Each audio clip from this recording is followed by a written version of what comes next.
good morning, everybody, and thank you for coming to my book event. It means a lot for you to come to my book event. Many of you I've worked with you throughout the years, and in many ways you're part of the story. As I start talking about the findings of this book and how we got to this to these findings. Before I get started, I just want to thank my wife Cassandra for helping put this event together. We're both members of the press club, so anytime we, that there's an event or somebody asks us about an event, we, recommend the press club because it's such a esteemed institution, long-standing institution. John F. Kennedy was a member of the last president to be a member of the press club. So thank you again for coming, and especially those that came from afar. Thank you very much. My mother, Robin. Okay. So. Before I go into kind of how we got to these findings, I just want to, when I was, and people have been asking, what made you write this book right now, especially being so busy at work, and just how do you find the time to do this? And this has been a book that's been in the works for a while. I've been wanting to write a book on automation, and this book is very much the story of my experiences as well. So when I left the Army, one of the first jobs I had, I worked at a company called NSK, and I was a mechanical engineer, and the work that I was working on for many years was automation, on factory automation processes. And I saw kind of what was happening anecdotally in industry when it came to manufacturing, jobs moving out to places where labor is cheaper, manufacturing in terms of the number of people being employed getting reduced, and I never thought about it in terms of the economics of it at that time, but it became part of my experience. And so when I transitioned in my career into the field of data science and computational social science, and now much of the emerging fields called agentic AI, which is the orchestration of agents in the field of artificial intelligence. This is stuff that I was doing in 2009. My PhD dissertation was using agent-based models. Back then, it wasn't memory retaining agents. It was you had to program these particular agents. But I saw very quickly the potential of artificial intelligence, and having worked in the government with the likes of the intelligence community and the State Department and organizations like DARPA, we kind of saw what's coming down the line in terms of the potential for artificial intelligence. And in just looking at it now, working in the global commercial sector, and what people are talking about now in terms of what the potential is, versus being one of the few voices where we're trying to push the limits of artificial intelligence and helping better decision making. It's just amazing to see how much progress has been made. And so this book is about automation. AI is a part of that story, and it's about instability, right? Or what can happen, right, if we don't adapt. And that instability part is part of my story as well, having worked in conflict and crises for many years, and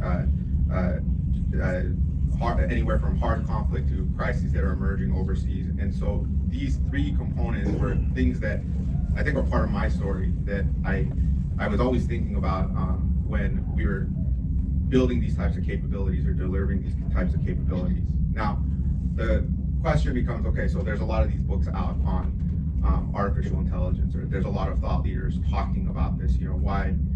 How is what I'm saying different? Why would you listen to me? And I would say that, I am not a full-time academic, right? So there's Nobel Prize winning economists that write about this stuff, right? And their work is great. And, I am not the founder of Google, right? Either, right? But I do build technologies. And I would say, when it comes to the development of AI, I'm very much a foot soldier in this race to develop better AI products. And so I'm speaking not just from a thought leadership standpoint in terms of the data and the models that are behind this book, but I'm speaking as somebody that's built these technologies. And I guess the final push to really build, to write this book was the fact that in the last 2 years, there just has been a tremendous spurt of activity in people's ability to be able to build technologies in a way that was not allowable before. And for me, it's been very liberating to have the ability to use these types of tools to build technologies in a way where it was just not possible.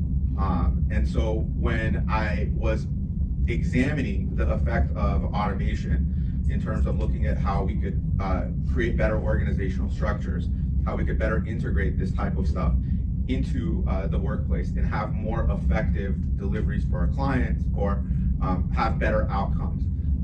This is how this work started. And so it really started with developing a series of models and investigating for just my understanding.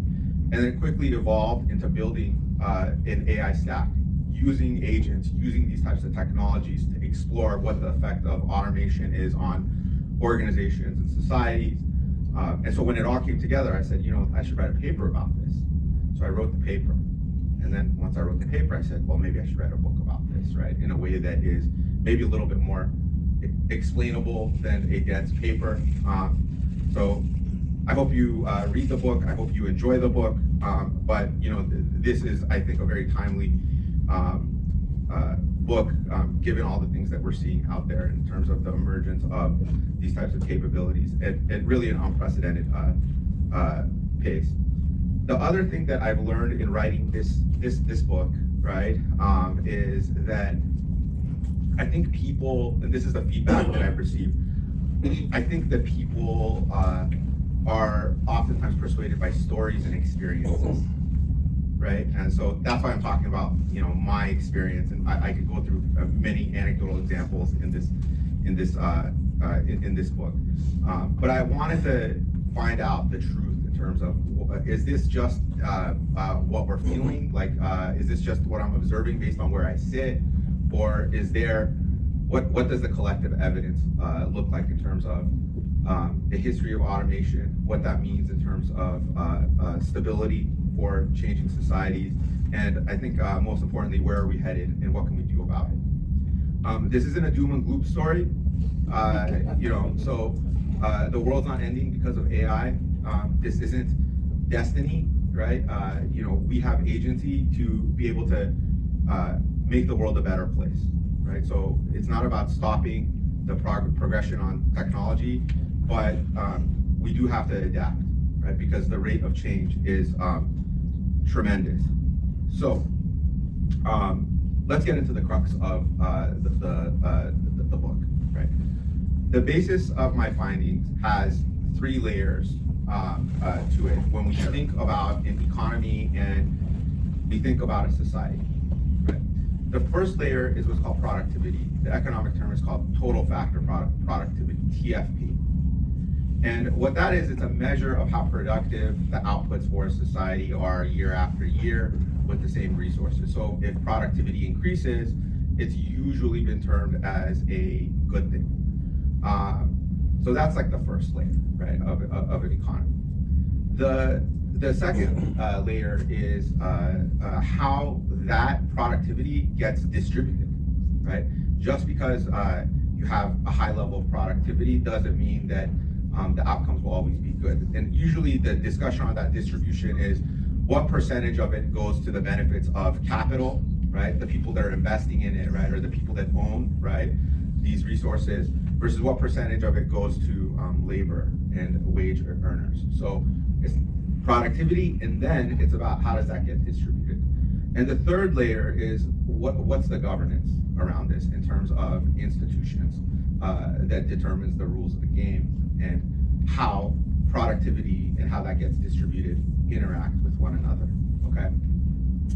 So what I did is I said, let me look at the historical data, because I want to be, in order to understand the future, you want to have a basis of data and evidence to understand where it's going. And in pulling a lot of data and doing a lot of research, the thing that stuck out in this was the first wave industrial revolution. And what you see here is what's called the Engels pause, right? And the Engels pause was between 1780 and 1840. And it was the first wave industrial revolution, and it was not, you know, automobiles or computers back then, obviously, right? It was, you know, steam power and the emergence of the automation of its day, transitioning from rural economies to industrialized economies. And what you see here is real wages on the bottom line, and you have productivity increasing, right? And what you see here is a decoupling from people's wages versus the productivity that's happening. And in fact, if you read these stories of what happened, in part, like in London, in areas that became urbanized, life expectancy decreased as much as 10 to 15 years over the course of this period, which this is a 70, 80-year period, right? So the notion that productivity lifts all ships, right? It's just not true, right? So productivity increased 46%, real wages only increased 12%, right? Now, this is the modern day decoupling, right? You have median compensation and you have productivity, and this is evidence from 1979 to 2019, and you have a decoupling of productivity versus wages. Now, this is not a conspiracy. This was front page of the Wall Street Journal yesterday, right? In terms story highlighting this.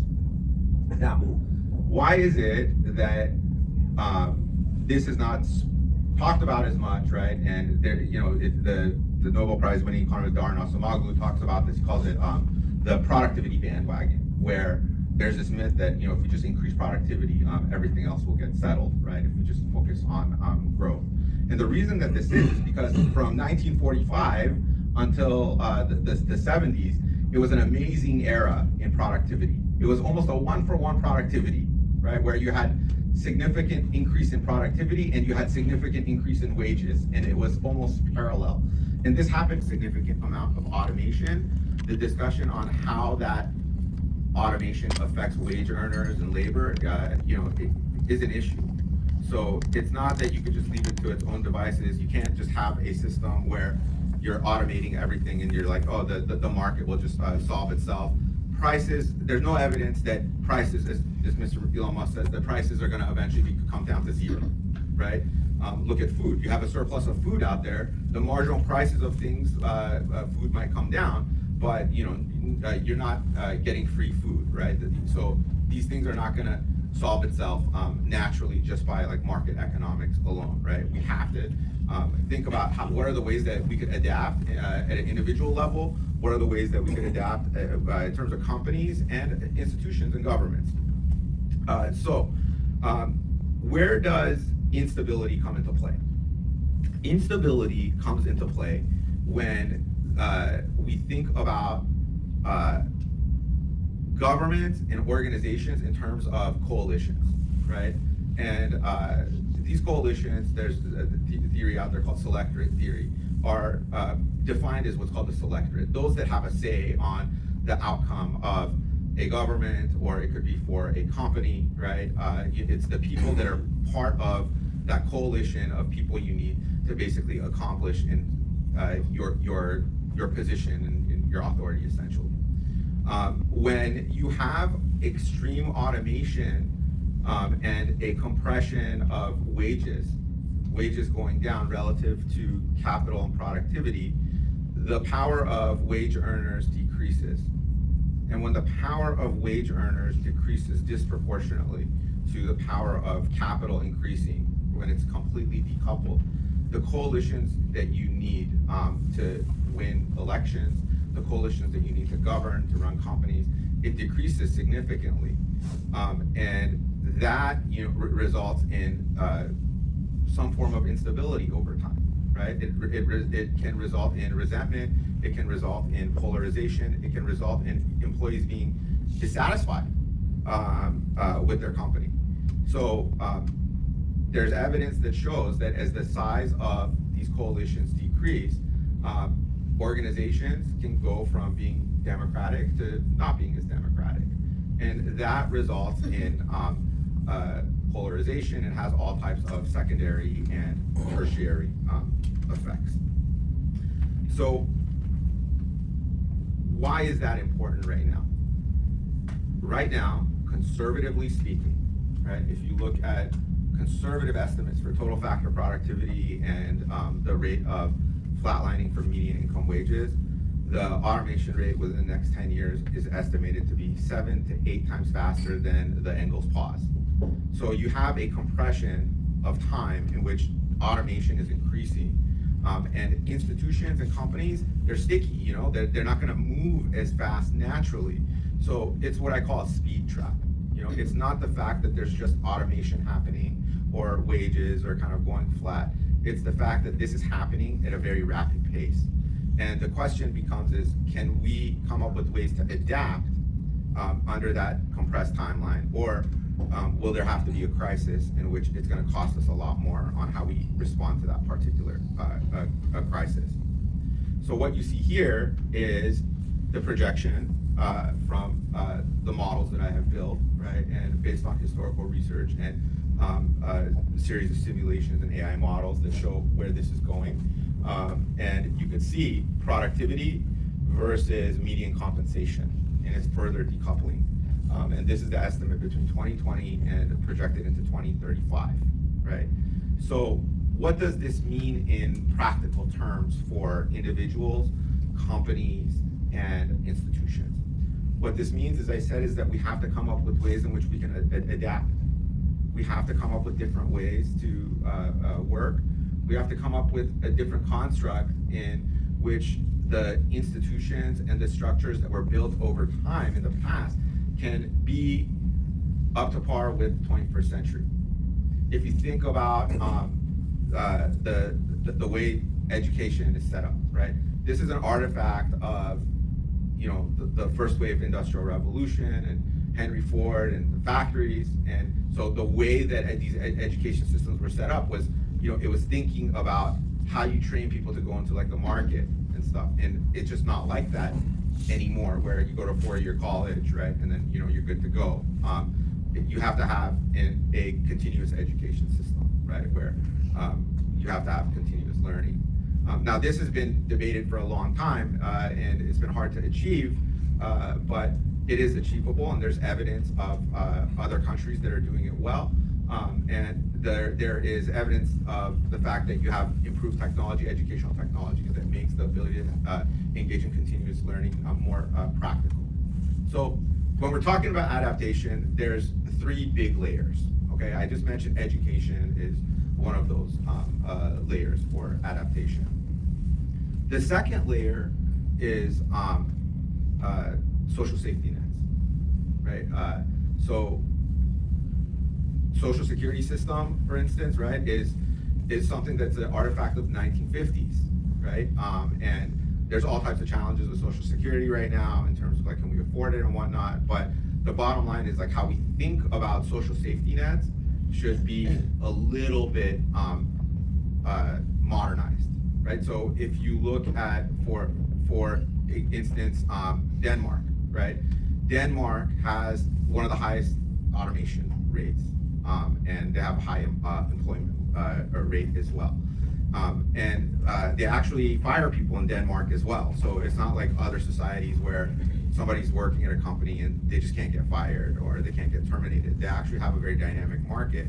But what happens is they have a unemployment system that's a flexible unemployment system, whereby when somebody loses their job, they get somewhat generous benefits for unemployment, but they don't make it like life easy when you're on unemployment. You actually have to go through a certification, you have to go through check-ins, et cetera, right? So the notion of like sitting around and having incentives not to work is kind of diminished in Denmark, for example. So this flexible social safety net for unemployment benefits, et cetera, really counters the fact that there's this automation happening, and that automation might be contributing to job loss. So that's one portion of it. There, one other portion of it is taxation, right? So wage earners, especially high-end wage earners, are the most heavily taxed category, certainly in the United States. And so how do you think about taxes in terms of wage earners versus a capital, et cetera, right? So there's not one answer to this. There's many different pathways to accomplish this type of adaptation that's necessary, but it is necessary. Otherwise, you're going to have a continued decoupling from labor and productivity. Now,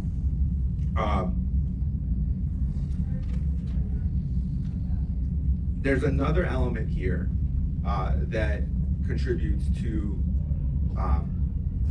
this instability, right? And it is what's called AI sovereignty, right? Now, has anybody here heard the term already, sovereign AI, right? So sovereign AI is the notion that the AI capabilities of a country are part of its national strategic infrastructure, right? And it means the technology stack down to chips and computing centers, all the way to its human capital, right? So when we think about sovereign AI, it's a country's ability to be able to retain its AI talent and AI capabilities because it is part of the economic and societal fabric of societies going forward. And so you have certain countries that have a high degree of sovereign AI, and then you have certain countries that don't have those sovereign AI capabilities. The higher the capacity, right, the more ability you have to adapt. The lower the capacity, the less you have the ability to adapt, right? So one thing that is oftentimes missed in this conversation is the focus on human capital development. Right now, there's significant investment being made in chips. There's significant investment being made in computing capabilities and infrastructure. There's not as much conversation being had on human capital development. What is the talent base? How do we train people to be adaptive to AI? What are the characteristics that make somebody really strong in terms of the application of AI versus what are the categories that make somebody prone to task replacement? So those are the key parts of my book. And I would give another example in terms of not sovereign AI, in terms of thinking about the application of AI systems. And part of these lessons are from the IARPA hybrid forecasting competition, Intelligence Advanced Research Project Agency's program that looked at what are the characteristics of human judgment versus what are the characteristics in which machines and AI systems exhibit better performance. And the overall results showed in a nutshell that essentially you need to have both, right? That there is human characteristics in which AI cannot replace, and there are things in which AI can do much better, that it's not an either or, it's an and, that you need to have the integration of human machine ingenuity, and the way that people work, the way that organizations think is very different when you're incorporating artificial intelligence versus thinking about it in terms of just productivity, thinking about it as machines alone or humans alone. Anyway, that's kind of the overall gist of my book, and thank you for listening.